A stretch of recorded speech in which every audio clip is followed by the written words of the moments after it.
Greetings, YouTube. I'm going to start this rant off with a little story time. I've been very open in my almost 3 years of being on YouTube for Marvel Contest of Champions that I, throughout my life, have struggled with anxiety and depression. I say this to say that the thing that saved me the most is counseling. I'm a huge advocate of going to counselors and to make it to where it doesn't have the stigma. And I hope and pray that by talking about it openly on my channel, those of you out there that feel like you don't have anybody to turn to, or your friends or your family will judge you or not will understand, will seek out counseling. So, a couple times I've gone to a counselor and they've said, Shane, you really have deep-seated trust issues. Why is that? And I look at the counselor and I say, take a seat. Let me tell you about this company called Kabam. It's been a on-off again relationship for over 4 years now. This company draws me in. I want to root for them. I want to fall in love. And they do things sometimes that are great. Like this year, with the Glory Store changes to those of you uncollected and above, for Tier 2 Alpha Catalyst fragments and Tier 5 Basic fragments especially. So I get excited. And I think that the company's turned a corner. And I start to feel like I can root for them again without being let down. And then when I least expect it, bam! I get sucker punched. And I fall to my knees and I suddenly feel dizzy and naive, wondering why I put the faith back into a company that's let me down so often previously. And I realize that I am in an emotionally abusive relationship with, yes, deep-seated trust issues.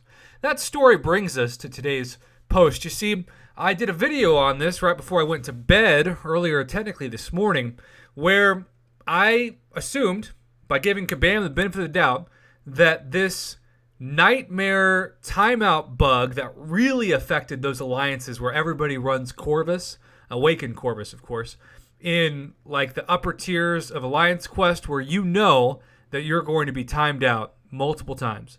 And so, you can pause the screen when Corvus is about to die, and you can keep that awakened ability, and you might be at 1% health, and you can be timed out, and you'll come back without having to use a revive. Now, obviously, you still might want to pump some health potions in, but it is something that is built in to certain champions. And I'm not just talking about Corvus. Think about other champions like Gwenpool or Hela.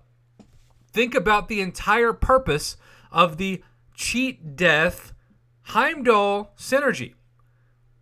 If you could not finish the fight and almost be dead when you get timed out, like that's the point of why you bring those champions in, you rank them up, etc. So, how is surviving with less than 3% energy a big deal that the company hasn't noticed until now? Much less, how is it a bug? How is this designed to be a rule and working as intended since inception, but suddenly in 2020, in May, we're going to change it? Well, again, trust issues. I thought it was going to be a bug, and they were going to apologize, and they were going to fix it. Keep in mind, this happened on day 4 of Alliance Quest. The only thing worse than this would be if it happened on day 5. Well, hold my water. Because let's look at this Kabam Mike post together. Hey, everybody. Sounds cheerful. It's not. Last night, a change to the fight timeout penalty erroneously went live. Okay. I read that and think, uh-oh, they're planning for something to change and they accidentally released it too soon. But suddenly, this isn't a bug issue. It's a, we didn't warn you about something we're going to take away from you before we unleashed it. It's the murder hornets of MCOC. Prior to this change, some champions were able to avoid being knocked out when timing out with very low health. No kidding. This change to the timeout penalty was not intentional at this time. Keep in mind that implies that there would be a time in the future where it is intended. Not never intended, just at this time. And we're working to revert it right now. It may not be possible for this to go into effect until this Alliance Quest is over, though, which means day 5.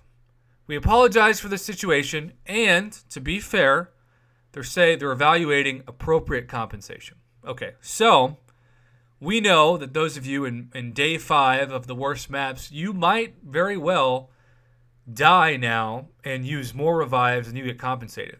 So let's just take the compensation issue out of it, because with that being said, champions being able to survive a timeout at 1% health is a bug. This breaks a rule of the structure of the game and needs to be addressed someday. No, it doesn't. This is how it's always been. This is not something new. And also Corvus or Gwenpool or Hela or Heimdall, they're not new champions. They've been created to do this based off of how you've designed the game, and you've encouraged people to take them into the contest or rank them up because of these unique abilities. How is it that this company suddenly claims that the 1% health, quote unquote, issue is a bug? And this always happens with this company. Going back to the trust issues. If it's a pro player move that players can utilize, keyword utilize, not exploit, Kabam claims it's a bug so they can patch it up. If it's a anti-Kabam thing, emergency maintenance immediately, and they've patched it up. Now it says this was a fix that we were exploring, a fix, my God, and was not meant to go live right now. It was one of a few different solutions we were looking at, and whatever solution we decide to move forward with, we will do it with advanced warnings, proper communication, compensation, and not in the middle of Alliance War, Alliance Quest.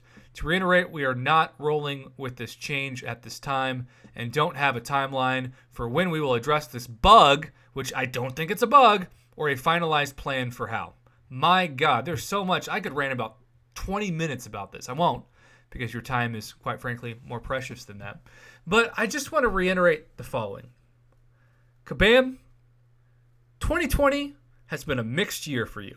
You've put out some truly historically terrible offers in the past week that have insulted the word dumpster fire, or for that matter, the entire alphabet worth of a grading system. You have jacked up the price of 6-star Sig Stones since you've cut off the supply and ratcheted up the demand 300-400% of what they used to be a year ago.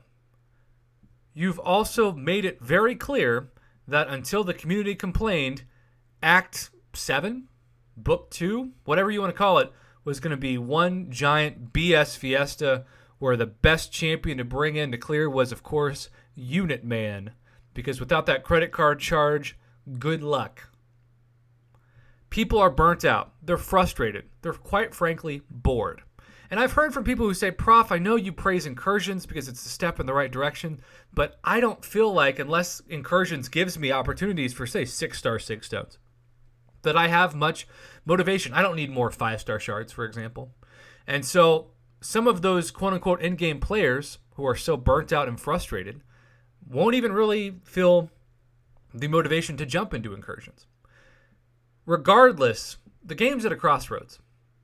I think everybody can agree that one of the things that's great about the game right now is utilizing champs in the same way that they have been intended to be utilized for a long time. I don't know how you give appropriate compensation to everybody who can say, hey, I ranked up Corvus because of this ability. I ranked up Gwenpool for this ability. Hela, Heimdall, list goes on and on. How do you give compensation for that? You're changing a mechanic in the game that is crucial to so many of your best players and at times biggest spenders. And you're going to make them say, well, it's just not worth it then. It's not worth it for me to do the hardest ranks of Alliance Quest. And so you'll lose money eventually because the people who are willing to spend when those champions worked properly are now being told it's a bug and it's just not worth it. This is a terrible move and a terrible time to have it leak and a terrible way to have it leak, right? To be told, oh, hey, we were going to make the game worse for you. We were going to tell you about it. We weren't planning on just springing it on you. I don't think we can stand for this as a community. There are certain things that Kabam can do that are shady, but in the end, they're going to do it anyway. But this is where so many people draw the line. And this is going to have a huge ramification for some of those top alliances and Alliance Quest, for example, just saying, yeah, this is the straw that broke the back of my ability to care. So, y'all, what do you think about this? Comment below, let me know. What a freaking week. Time to go back to counseling and talk more about these deep-seated trust issues. Thanks a lot, Kabam.